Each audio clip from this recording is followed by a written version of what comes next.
Ravi D Channannavar ಪರವಾಗಿ ಮಾಧ್ಯಮಗಳು ಇದೆಯಾ? ಇವರು ನಿಜಕ್ಕೂ 5 ಲಕ್ಷ ತೆಗೆದುಕೊಂಡಿರೋದು ನಿಜ. ಅವ್ರು ಏನೇನು ಕೆಲಸ ಮಾಡಿದ್ದಾರೆ, ಎಷ್ಟು ದಕ್ಷತೆಯಿಂದ ಕೆಲಸ ನಿರ್ವಹಿಸಿದ್ದಾರೆ ಅನ್ನೋದಕ್ಕೆ ಸಾಕ್ಷ್ಯಾಧಾರಗಳಿದೆ. ವಿಧಾನಸೌಧದ ಪಕ್ಕದಲ್ಲಿರುವಂತಹ ಶಾಸಕರ ಭವನದಲ್ಲಿ ಆವತ್ತಿನ ಒಬ್ಬ ಶಾಸಕ ಲಂಚ ತೆಗೆದುಕೊಳ್ತಿರುವಾಗ ಕರ್ನಾಟಕದಲ್ಲಿ ಕೆಳ ಹಂತದಿಂದ ಮೇಲಿನ ಹಂತದವರೆಗೂ, ಅಂದರೆ ಒಬ್ಬ ಡಿ ಗ್ರೂಪ್ ನೌಕರನಿಂದ ಹಿಡಿದು ಮುಖ್ಯಮಂತ್ರಿಯ ಕಚೇರಿಯವರೆಗೂ, ಮುಖ್ಯಮಂತ್ರಿಯ ತನಕೂ ಭ್ರಷ್ಟಾಚಾರದ ಆರೋಪಗಳು ಕೇಳಿಬರ್ತಾನೆ ಇವೆ. ಇಲ್ಲಿ ಯಾರಾದರೂ ಒಬ್ಬ ರಾಜಕಾರಣಿ, ಒಬ್ಬ ಅಧಿಕಾರಿ, ಒಬ್ಬ ಸರ್ಕಾರಿ ನೌಕರ ಪ್ರಾಮಾಣಿಕ ಇದಾನೆ ಅಂತ ಯಾರಾದರೂ ಅಂದರೆ ಎಲ್ಲರೂ ಸಂಶಯದಿಂದ ನೋಡುವಂಥ ಸ್ಥಿತಿ ಇದೆ. ಆದರೆ ACB ಅನ್ನೋದು ಸರ್ಕಾರಿ ಅಧಿಕಾರಿಗಳ ಭ್ರಷ್ಟಾಚಾರವನ್ನು ಹಿಡಿಬೇಕಾದಂಥ ACB ಅನ್ನುವಂಥದ್ದು ಕೇವಲ ಕೆಳ ಹಂತದ ನೌಕರರು, SDAಗಳು, FDAಗಳು, VAಗಳು, ಡೆಪ್ಯೂಟಿ ತಹಸೀಲ್ದಾರರು, ಎಲ್ಲೋ ಅಪರೂಪಕ್ಕೆ ತಹಸೀಲ್ದಾರಗಳ ತನಕ ಮಾತ್ರ ತನಿಖೆ ಮಾಡ್ತಾ ಇದೆ. ಅವರ ಆದಾಯ ಮೀರಿದ ಆಸ್ತಿಯ ಆರೋಪದ ಮೇಲೆ ಅವರನ್ನು ಮನೆ ಮೇಲೆ ರೈಡ್ ಮಾಡ್ತಾ ಇದೆ ಅಥವಾ ಟ್ರ್ಯಾಪ್ ಮಾಡ್ತಾ ಇದೆ. ಆದರೆ ಬಹುಶಃ ಒಂದು 1000ದಿಂದ 2000 ಸಂಖ್ಯೆ ಆಸುಪಾಸಿನಲ್ಲಿರುವಂಥ IAS ಮತ್ತು IPS ಆಫೀಸರ್ಗಳ ಮೇಲೆ ಯಾವ ರೀತಿಯ ದಾಳಿ ಆಗಲಿ ಅಥವಾ ತನಿಖೆಯಾಗಲಿ ಮಾಡ್ತಾ ಇಲ್ಲ. ನಮಗೆ ಗೊತ್ತಿರೋ ಹಾಗೆ ಹಿಂದೆ 2009-10 ಸುಮಾರಿನಲ್ಲಿ ವಿಧಾನಸೌಧದ ಪಕ್ಕದಲ್ಲಿರುವಂಥ ಶಾಸಕರ ಭವನದಲ್ಲಿ ಆವತ್ತಿನ ಒಬ್ಬ ಶಾಸಕ ಲಂಚ ತೆಗೆದುಕೊಳ್ತಿರೋವಾಗ ಲೋಕಾಯುಕ್ತ ಸಂತೋಷ್ ಹೆಗಡೆ ಅವರಿದ್ದರು. ಅವರ ಅಧೀನದಲ್ಲಿ ಮಧುಕರ್ ಶೆಟ್ಟಿ ಅಂತ ಬೆಂಗಳೂರಿನ SP ಇದ್ದರು. ಅವರು ಲೋಕಾಯುಕ್ತ ಬೆಂಗಳೂರು ನಗರ SP ಆಗಿ ಅವರು ನೇರವಾಗಿ ಹೋಗಿ ಶಾಸಕನನ್ನೇ ಬಂಧಿಸಿ ಕರ್ಕೊಂಡು ಬಂದಿದ್ದರು. ಅಂತಹ ಒಂದು ಉತ್ತಮವಾದ ಹೆಸರು ಕರ್ನಾಟಕದ ಪೊಲೀಸರಿಗೆ ಮತ್ತು ಲೋಕಾಯುಕ್ತಕ್ಕೆ ಇತ್ತು. ಆದರೆ ಇತ್ತೀಚಿನ ದಿನಗಳಲ್ಲಿ ಬಹುತೇಕ IAS ಆಫೀಸರ್ಗಳು ಮತ್ತು IPS ಅಧಿಕಾರಿಗಳು ಪರಮಭ್ರಷ್ಟರು, ರಾಜಿ ಮಾಡಿಕೊಳ್ಳುವಂಥವರು ಮತ್ತು ಕರ್ತವ್ಯ ನಿಷ್ಠೆ ಇಲ್ಲದಿರುವವರು ಅನ್ನುವಂಥ ಕುಖ್ಯಾತಿಯನ್ನು ಕರ್ನಾಟಕದಲ್ಲಿ ಪಡ್ಕೊಂಡಿದ್ದಾರೆ.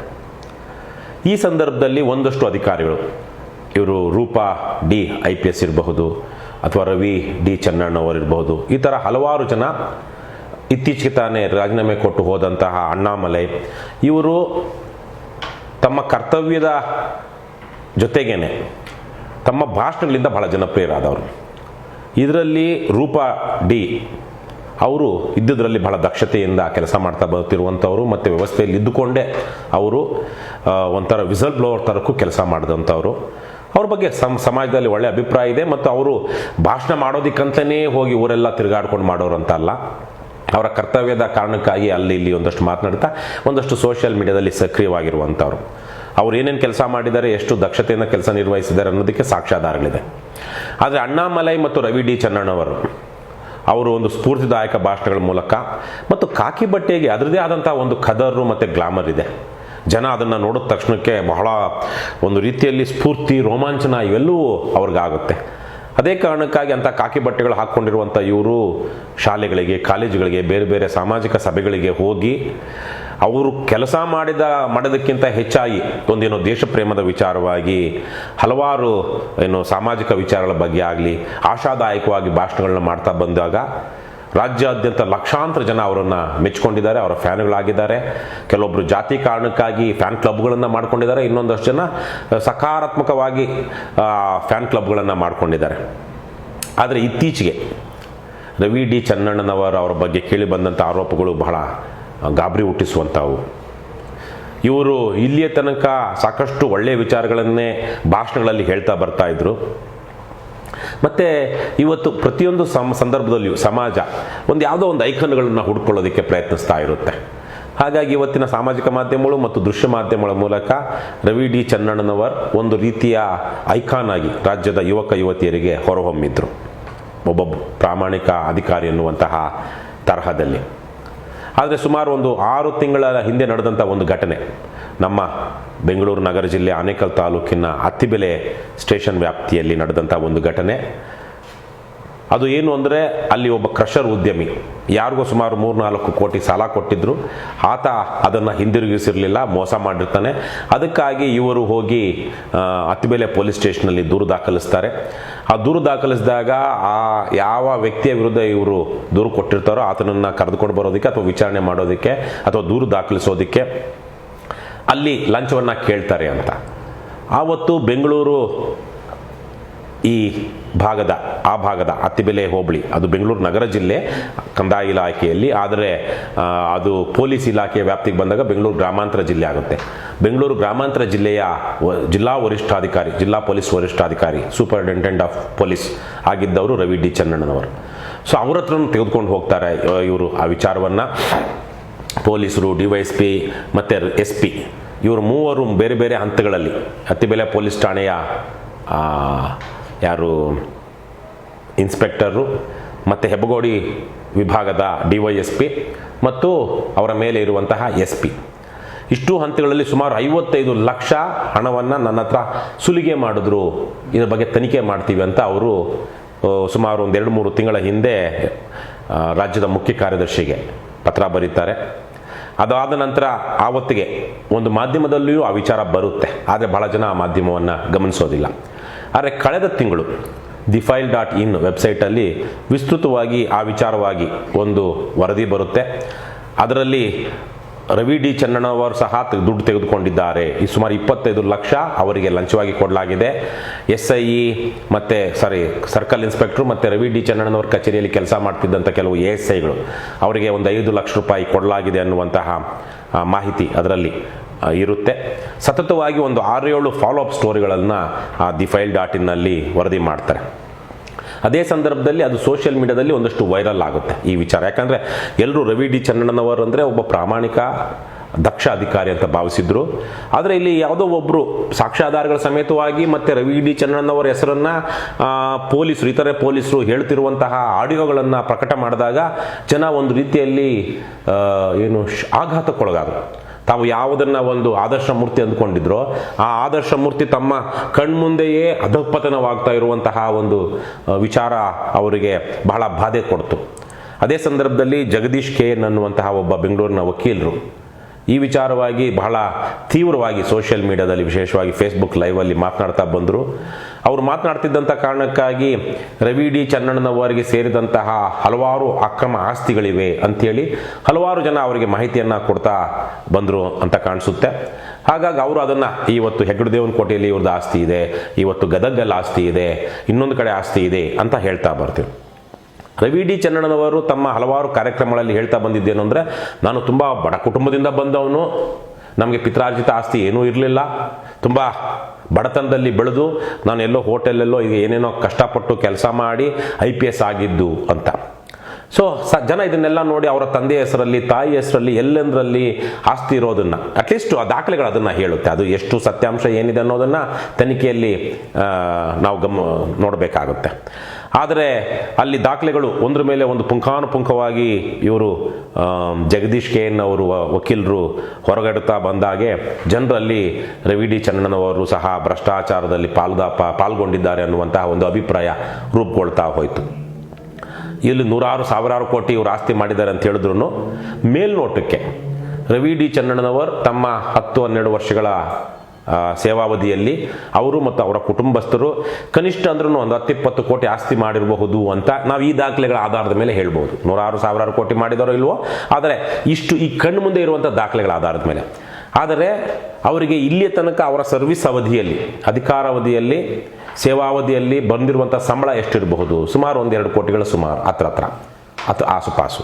ಸೊ ಅದರಲ್ಲಿ ಅವರು ಇಷ್ಟೆಲ್ಲ ಇನ್ವೆಸ್ಟ್ ಮಾಡಿ ಎಲ್ಲ ಮಾಡಿ ಕೋಟ್ಯಾಂತರ ರೂಪಾಯಿ, 10 ಕೋಟಿ ರೂಪಾಯಿ ಆಸ್ತಿ ಮಾಡೋದಕ್ಕೆ ಸಾಧ್ಯವಾ ಅನ್ನುವಂಥ ಒಂದು ಮೂಲಭೂತ ಪ್ರಶ್ನೆ ಇಲ್ಲಿ ಬರುತ್ತೆ.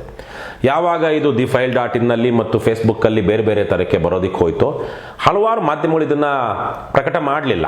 ಬೇರೆ ಬೇರೆ ಮಾಧ್ಯಮಗಳು, ದೃಶ್ಯ ಮಾಧ್ಯಮಗಳು ಮತ್ತು ಮುದ್ರಣ ಮಾಧ್ಯಮಗಳು ಇದನ್ನು ತೆಗೆದುಕೊಳ್ಳಲಿಲ್ಲ. ಯಾಕಂದರೆ ಇವತ್ತು ಮಾಧ್ಯಮಗಳಲ್ಲಿಯೂ ಇಂತಹ ಪೊಲೀಸ್ ಅಧಿಕಾರಿಗಳ ಪರವಾಗಿ, IAS ಅಧಿಕಾರಿಗಳ ಪರವಾಗಿ, ಮಂತ್ರಿಗಳ ಪರವಾಗಿ ಕೆಲಸ ಮಾಡುವಂಥವ್ರು ಇವತ್ತು ಮಾಧ್ಯಮಗಳಲ್ಲಿದ್ದಾರೆ. ಬೇರೆ ಬೇರೆ ಚಾನಲ್ಗಳಲ್ಲಿ ಅದು ವರ್ಕ್ ಆಗುತ್ತೆ. ನಾನು ರವಿ ಡಿ ಚನ್ನಣ್ಣನವರ ಪರವಾಗಿ ಮಾಧ್ಯಮಗಳು ಇದೆಯಾ ಅಥವಾ ಅವರೇ ಮಾಧ್ಯಮಗಳಲ್ಲಿ ಬರದೇ ಇರುವ ಹಾಗೆ ಬೇರೆ ಮಾಧ್ಯಮಗಳಲ್ಲಿ ಇದು ಚರ್ಚೆ ಆಗದೇ ಇರುವ ಹಾಗೆ ನೋಡ್ಕೊಂಡ್ರ ಅನ್ನೋದ್ರ ಬಗ್ಗೆ ನನಗೆ ಮಾಹಿತಿ ಇಲ್ಲ. ಆದರೆ ನಾವು ಕಂಡುಕೊಂಡಿದ್ದೇನು ಅಂದರೆ ಕೇವಲ theFile.in ಮತ್ತು ಯಾವುದು ಫೇಸ್ಬುಕ್ಕಲ್ಲಿ ಜಗದೀಶು, ಇಷ್ಟನ್ನು ನಾವು ನೋಡ್ತಾ ಬಂದ್ವಿ. ಬಹಳ ಗಂಭೀರವಾದ ಸಾಕ್ಷ್ಯಾಧಾರಗಳ ಸಮೇತವಾಗಿ ವರದಿಗಳು ಪ್ರಕಟವಾಗ್ತಾ ಇತ್ತು. ಆ ಸಂದರ್ಭದಲ್ಲಿ ರವಿ ಡಿ ಚನ್ನಣ್ಣನವರು ಹೋಗಿ ಕೋರ್ಟಿಂದ ತಡೆಯಾಜ್ಞೆಯನ್ನು ತಂದರು.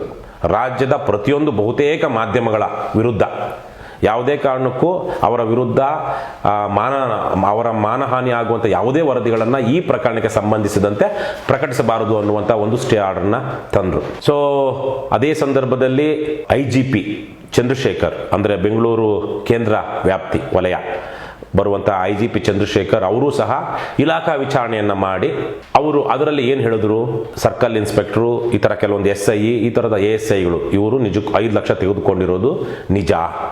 ಆದರೆ SP ಅವ್ರ ಮೇಲೆ 25 ಲಕ್ಷ ಏನು ತೆಗೆದುಕೊಂಡಿದ್ರಂತ ಆರೋಪ ಬಂದಿತ್ತು. ಅದಕ್ಕೆ ಯಾವುದೇ ಸಾಕ್ಷ್ಯಾಧಾರಗಳಿಲ್ಲ, ಅದು ಆರೋಪ ಸುಳ್ಳು ಅನ್ನುವಂಥ ವರದಿಯನ್ನು ಕೊಟ್ಟರು.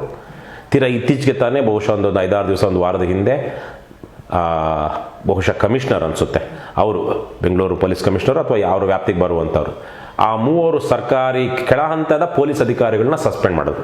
ಸರ್ಕಲ್ ಇನ್ಸ್ಪೆಕ್ಟರ್ ಸೇರಿದಂತೆ 2 ಮಹಿಳಾ ASIಗಳನ್ನು ಅಮಾನತು ಮಾಡಿದ್ದಾರೆ ಈಗ. ಆದರೆ ನಮಗೆ ಮೇಲ್ನೋಟಕ್ಕೆ ಕಂಡುಬರೋದೇನು ಅಂದರೆ, ಈ ತನಿಖೆ ಅನ್ನುವಂತಹದ್ದೇ ವಿಶೇಷವಾಗಿ ಮೇಲಧಿಕಾರಿಗಳು, ಮಂತ್ರಿಗಳು, ಶಾಸಕರು, ರಾಜಕಾರಣಿಗಳು, ದೊಡ್ಡ ದೊಡ್ಡ ಶ್ರೀಮಂತರು ಇನ್ವಾಲ್ವ್ ಆಗಿರುವಂಥ ಸಂದರ್ಭದಲ್ಲಿ ತನಿಖೆ ಅನ್ನುವಂಥದ್ದು ಒಂದು ನಾಟಕ. ಈಗ IGP ಚಂದ್ರಶೇಖರ್ ಅವರು ಮಾಡಿರುವಂಥ ತನಿಖೆ ಎಷ್ಟು ಪಾರದರ್ಶಕವಾದದ್ದು, ಎಷ್ಟು ವೃತ್ತಿಪರವಾದದ್ದು, ಎಷ್ಟು ನ್ಯಾಯಯುತವಾದದ್ದು ಅನ್ನುವಂತಹದ್ದೇ ಪ್ರಶ್ನೆ. ಹಾಗಾಗಿ ಇವತ್ತು ನಾವು ರವಿ ಡಿ ಚನ್ನಣ್ಣನವ್ರ ಬಗ್ಗೆ ಸಮಾಜದಲ್ಲಿ ಗೌರವ ಭಾವನೆ ಇರೋದ್ರಿಂದ ನಾನು ಅದೇ ಗೌರವ ಭಾವನೆಯಿಂದ ಅವರಿಗೆ ಕೇಳ್ಕೊಳ್ಳೋದೇನು ಅಂದರೆ, ನೀವು ಪ್ರತಿ ವರ್ಷ ಸರ್ಕಾರಕ್ಕೆ ನಿಮ್ಮ ಆಸ್ತಿ ಏನಿದೆ ಅದರ ಬಗ್ಗೆ ವಿವರ ಕೊಡ್ತೀರಾ. ಈಗ ಇಷ್ಟೆಲ್ಲ ಮಾಹಿತಿಗಳು ಬಂದಿದೆಯಲ್ವಾ, ಜಗದೀಶ್ ಅವರು ಮತ್ತು ಫೈಲು, ಇಲ್ಲಿ ಹಲವಾರು ಆಸ್ತಿಗಳ ಮಾಹಿತಿ ಇದೆಯಲ್ಲ, ಇವೆಲ್ಲವನ್ನೂ ಸೇರಿಸಿದಂತೆ ನೀವು ನಿಮ್ಮ ಒಟ್ಟಾರೆ ಆಸ್ತಿ, ನಿಮ್ಮ ಕುಟುಂಬದ, ನಿಮ್ಮ ಅವಲಂಬಿತರ, ನಿಮ್ಮ ಹೆಸರಿನಲ್ಲಿ ಏನೆಲ್ಲ ಆಸ್ತಿ ಇದೆ ಅನ್ನೋದ್ರ ಬಗ್ಗೆ ಸಾರ್ವಜನಿಕವಾಗಿ ಪ್ರಕಟಣೆ ಹೊರಡಿಸಿ. ನೀವು ಇನ್ಯಾರಿಗೂ ಕೊಡಬೇಕು, ಯಾಕೆಂದರೆ you are a celebrity, you have become a public figure, you are no longer simply a government servant. ನೀವು ಕೇವಲ ಒಬ್ಬ ಪೊಲೀಸ್ ಅಧಿಕಾರಿಯಾಗಿ ಮಾತ್ರ ಉಳಿದಿಲ್ಲ, ನಿಮ್ಮ ಭಾಷಣದ ಮೂಲಕ ನೀವು ಈಗಾಗಲೇ ರಾಜ್ಯದಲ್ಲಿ ಸೆಲೆಬ್ರಿಟಿ ಆಗಿದ್ದೀರಾ, ಸಾರ್ವಜನಿಕ ವ್ಯಕ್ತಿ ಆಗಿದ್ದೀರಾ. ಸೊ ನಿಮ್ಮ ಅಯ್ಯೋ ನನಗದು ಸರ್ವಿಸ್ ರೂಲ್ಸ್ ಅದು ಹೇಳುತ್ತೆ, ಸರ್ವಿಸ್ ರೂಲ್ಸ್ ಇದು ಹೇಳುತ್ತೆ ಅಂತೆಲ್ಲ ಹೇಳೋದ್ರ ಬದಲಿಗೆ ನೇರವಾಗಿ ನಿಮ್ಮ ಸಂಪೂರ್ಣ ಆಸ್ತಿ ವಿವರಗಳನ್ನು ನೀವು ಸಾರ್ವಜನಿಕರ ಮುಂದೆ ಇಡಿ. ಅದೇ ಥರಕ್ಕೆ ನೀವು ನೈತಿಕವಾಗಿ ಪ್ರಾಮಾಣಿಕರಾಗಿದ್ದರೆ, ನೀವು ನಿಜಕ್ಕೂ ಪ್ರಾಮಾಣಿಕರಾಗಿದ್ದರೆ ಮಾಧ್ಯಮಗಳ ಮೇಲೆ ಏನು ಇದು ತಡೆಯಾಜ್ಞೆ ತಂದಿದ್ದೀರಾ ಅದನ್ನು ತೆರವು ಮಾಡಿ, ಚರ್ಚೆ ಆಗಲಿ, ಯಾರಾದರೂ ಮಾಹಿತಿ ಪ್ರಕಟಿಸಲಿ. ಯಾಕಂದರೆ ಈಗ ನಿಮ್ಮ ವಿಚಾರವಾಗಿ ಬೇರೆ ಬೇರೆ ಇನ್ಯಾವುದೋ ಒಂದಷ್ಟು ಪ್ರಕರಣಗಳಲ್ಲಿ ಇರಬಹುದು ಅವ್ರ ಹತ್ರ ಮಾಹಿತಿ, ಅದನ್ನು ಪ್ರಕಟಿಸಬೇಕು ಅಂದರೆ ಇವತ್ತು ತಡೆಯಾಜ್ಞೆ ಇದೆ. ಹಾಗಾಗಿ ನೀವು ಇವತ್ತು ಅಗ್ನಿ ಪರೀಕ್ಷೆಗೆ ಒಳಗೊಳ್ಳಬೇಕು. ಇದನ್ನು ಬೇರೆ ಇನ್ಯಾವುದೋ IPS ಅಧಿಕಾರಿ ಆಗಿದ್ದರೆ ನಾವು ಮಾತನಾಡ್ತಾ ಇರಲಿಲ್ಲ. ನಾನು ಆಗಲೇ ಹೇಳಿದಂಗೆ you have become a celebrity because of your actions. ನೀವು ಕೇವಲ ನಿಮ್ಮ ಸರ್ವಿಸ್ ವ್ಯಾಪ್ತಿಯೊಳಗಡೆ ಮಾತ್ರ ಇರಲಿಲ್ಲ, ನೀವು ಅಧಿಕಾರಿಯಾಗಿ ಕರ್ತವ್ಯ ನಿರ್ವಹಿಸಿಕೊಂಡು ರಾಜ್ಯದಲ್ಲಿ ಸುಮಾರು ಎಷ್ಟು 100 ಜನ IPS ಅಧಿಕಾರಿಗಳಿದ್ದಾರೆ. ಅವರೆಲ್ಲರೂ ನಿಮ್ಮಾಗೆ ರವಿ ಡಿ ಚನ್ನಣ್ಣನವರ ಥರಕ್ಕೆ ಸಾರ್ವಜನಿಕ ವ್ಯಕ್ತಿ ಆಗಲಿಲ್ಲ. ಅವ್ರ ಕೆಲಸ ಮಾಡ್ತಾ ಇದ್ರು, ಕೆಲಸಕ್ಕೆ ಸಂಬಂಧಪಟ್ಟ ಹೇಳಿಕೆ ಕೊಡ್ತಾ ಇದ್ರು, ತಮ್ಮ ಪಾಡ್ತಾಗಿರ್ತಾ ಇದ್ದಾರೆ ಬಹಳಷ್ಟು ಜನ. ನಿಮ್ಮ ಹಾಗೆ ಹೋಗಿ ಇಡೀ ರಾಜ್ಯದ ಯುವ ಜನತೆಗೆ ಪ್ರೇರಣೆ ಕೊಡುವಂತಹ ಭಾಷಣಗಳನ್ನು ಮಾಡ್ತಾ ಬರಲಿಲ್ಲ ಅವರು. ಹಾಗಾಗಿ ಇವತ್ತು ನೀವು ಸಾರ್ವಜನಿಕ ವ್ಯಕ್ತಿ ಆಗಿರೋದ್ರಿಂದ ಸಾರ್ವಜನಿಕವಾಗಿಯೇ ನಿಮ್ಮ ವಿಚಾರವಾಗಿ ಚರ್ಚೆ ಆಗಲಿ. ನೀವು ಅದಕ್ಕೆ ನಿಜಕ್ಕೂ ನೀವು ಪ್ರಾಮಾಣಿಕರಾಗಿದ್ದರೆ ನೀವು ಅದಕ್ಕೆ ಒಪ್ಕೊಳ್ಬೇಕು. ಇದೇ ಸಂದರ್ಭದಲ್ಲಿ ಇವತ್ತು ACB ಅನ್ನುವಂಥ ದಂಡಪಿಂಡ ಸಂಸ್ಥೆ ಇದೆ. ಇಲ್ಲಿಯ ತನಕ ಒಬ್ಬ IPS ಅಧಿಕಾರಿ, IS ಅಧಿಕಾರಿಯ ವಿರುದ್ಧ ತನಿಖೆನೇ ಮಾಡಿಲ್ಲ. ಈಗ ನಾವು ನಾಳೆ ಅಥವಾ ನಾಡಿದ್ದು ACBಯಲ್ಲಿ ದೂರು ದಾಖಲಿಸ್ತಿದ್ದೇವೆ. ಈಗಾಗಲೇ ರವಿ ಡಿ ಚನ್ನಣ್ಣನವರ ವಿಚಾರಕ್ಕೆ ದೂರು ದಾಖಲಿಸಿದ್ದೀವಿ. ಆದರೆ ಈಗ IGP ಚಂದ್ರಶೇಖರ್ ಅವರು ಕೊಟ್ಟಿರುವಂತಹ ಏನು ತನಿಖಾ ವರದಿ ಇದೆ ಅದರ ಆಧಾರದ ಮೇಲೆ ಏನು ಅಮಾನತು ಆಗಿದ್ದಾರೆ ಅದರಲ್ಲಿ ಸ್ಪಷ್ಟವಾಗಿದೆ ಇವರು 5 ಲಕ್ಷ ತೆಗೆದುಕೊಂಡಿದ್ದಾರೆ ಅಂತ. If ACB has any shame, ಅದಕ್ಕೇನಾದ್ರು ಕನಿಷ್ಠ ಮಟ್ಟದ ಸಜ್ಜನಿಕೆ ಅಥವಾ ನಾಚಿಕೆ ಇದ್ದಿದ್ರು ಇಷ್ಟೊತ್ತಿಗೆ ಅವರು ಸುಮೋಟ ಕೇಸ್ ದಾಖಲಿಸಬೇಕಾಗಿತ್ತು. ಹಾಗಾಗಿ ನಾವು ಯಾಕಂದ್ರೆ ಅದ್ರಲ್ಲಿ ಸ್ಪಷ್ಟವಾಗಿದೆ ಇವರು ಕರ್ತವ್ಯ ಲೋಪ ಎಸಗಿದ್ದಾರೆ ಅಂದರೆ 5 ಲಕ್ಷ ತೆಗೆದುಕೊಂಡಿದ್ದಾರೆ ಅನ್ನೋದನ್ನ ಕರ್ತವ್ಯ ಲೋಪ ಅಂತೇಳಿ ತಿಪ್ಪೆಯಲ್ಲಿ ಸಾರಿಸಿದ್ದಾರೆ. ಆದರೆ ಅದು ಭ್ರಷ್ಟಾಚಾರ. ಆ ಮಂಜುನಾಥ್ ಎನ್ನುವಂತಹ ವ್ಯಕ್ತಿಯಿಂದ, ವಿಕ್ಟಿಮಿಂದ ಇವರು 5 ಲಕ್ಷ ತೆಗೆದುಕೊಂಡಿದ್ದಾರೆ, ಆ ಕಾರಣಕ್ಕಾಗಿ ಕರ್ತವ್ಯ ಲೋಪ ಎಸಗಿದ್ದಾರೆ ಅಂದಾಗ ಅದು ಕರ್ತವ್ಯ ಲೋಪ ಅಲ್ಲ, ಇಟ್ ಈಸ್ ಕರಪ್ಷನ್. ನಾನು ಬಹಳ ಒಳ್ಳೆಯವನು, ನಾನು ಯಾರು ಪರೀಕ್ಷೆ ಮಾಡಬಾರ್ದು ಅಂದ್ಕೊಳ್ಳೋದು ದುರಹಂಕಾರ ಆಗುತ್ತೆ, ಅದು ತಪ್ಪಾಗುತ್ತೆ. ಹಾಗಾಗಿ ರವಿ ಡಿ ಚನ್ನಣ್ಣನವರು ನನ್ನ ಪ್ರಕಾರ ಅವರು ಮಧ್ಯದಲ್ಲಿ ಅವರಿಗೆ ಇನ್ಯಾವುದೋ ಒಂದು ST ಡೆವಲಪ್ಮೆಂಟ್ ಬೋರ್ಡ್ಗೆ ಅವ್ರನ್ನ MD ಆಗಿ ಟ್ರಾನ್ಸ್ಫರ್ ಮಾಡಿದ್ದಾರೆ ಅಂತ ಹೇಳಲಾಗ್ತಿತ್ತು, ಅದನ್ನು ಈಗ ರದ್ದು ಮಾಡಲಾಗಿದೆ. ಹೀಗೆ ಏನೇನೋ ನಡೀತಾ ಇದೆ. ನನ್ನ ಪ್ರಕಾರ Ravi D Channannavar should go on A long leave. ಈಗ ಇಷ್ಟೆಲ್ಲ ಜಮೀನುಗಳಿದೆ ಅಂತ ಹೇಳ್ತಾ ಇದ್ದಾರೆ, ಆಸ್ತಿ ಪಾಸ್ತಿಗಳಿದೆ ಅಂತ ಹೇಳ್ತಾ ಇದ್ದಾರೆ, ಮತ್ತು ಇವರು ಲಕ್ಷಾಂತರ ರೂಪಾಯಿ ಇದಕ್ಕೂ ಕಟ್ತಾ ಇದ್ದಾರೆ. ಅವ್ರಿಗೆ ಇರುವಂಥ ಸಂಬಳ ಬಹುಶಃ ಟೇಕ್ ಹೋಮು 1-1.5 ಲಕ್ಷ ಇರಬಹುದು. ಅವ್ರಿಗೆ 2-3 ಲಕ್ಷ ತನಕ ಇರ್ಬೋದು ಎಲ್ಲ ಗ್ರಾಸ್, ಬಟ್ ಅವ್ರು ಟೇಕ್ ಹೋಮ್ 1-1.5 ಲಕ್ಷ ಇರಬಹುದು. ಅಷ್ಟನ್ನು ಇವರು ಎಲ್ಲಿಂದ ತಂದರು ಅನ್ನೋದು ಪ್ರಶ್ನೆ ಬರುತ್ತೆ. ಅದೊಂದು ಬಿಟ್ಟರೆ ಜಗದೀಶ್ ಅನ್ನುವಂಥ ವಕೀಲರ ವಿರುದ್ಧ ರವಿ ಡಿ ಚನ್ನಣ್ಣನವರು ಏನು ಮಾನನಷ್ಟ ಮೊಕದ್ದಮೆ ಹಾಕಿದ್ದಾರೆ, is with in is rights. ಅದನ್ನು ನಾನು ನೈತಿಕ ಅಂತ ಹೇಳೋದಿಲ್ಲ, ಅನೈತಿಕ ಅಂತ ಹೇಳೋದಿಲ್ಲ, ಅಕ್ರಮ ಅಂತ ಹೇಳೋದಿಲ್ಲ, ಕಾನೂನು ಬಾಹಿರ ಅಂತ ಹೇಳೋದಿಲ್ಲ, ಅದು ಅವರ ಹಕ್ಕು. ಆದರೆ ಮಾಧ್ಯಮಗಳ ಮೇಲೆ ತಡೆಯಾಜ್ಞೆ ತಂದಿದ್ದೀರಲ್ವಾ, ಅದು ಅನೈತಿಕ. ನೀವು ಆ ವಿಚಾರದಲ್ಲಿ ಅಪ್ರಾಮಾಣಿಕರು. ಹೆಚ್ಚಿನ ವಿಡಿಯೋಗಳಿಗೆ ಪ್ರತಿಧ್ವನಿ ಯೂಟ್ಯೂಬ್ ಚಾನೆಲ್ ಸಬ್ಸ್ಕ್ರೈಬ್ ಮಾಡಿ, ಬೆಲ್ ಐಕಾನ್ ಕ್ಲಿಕ್ ಮಾಡಿ.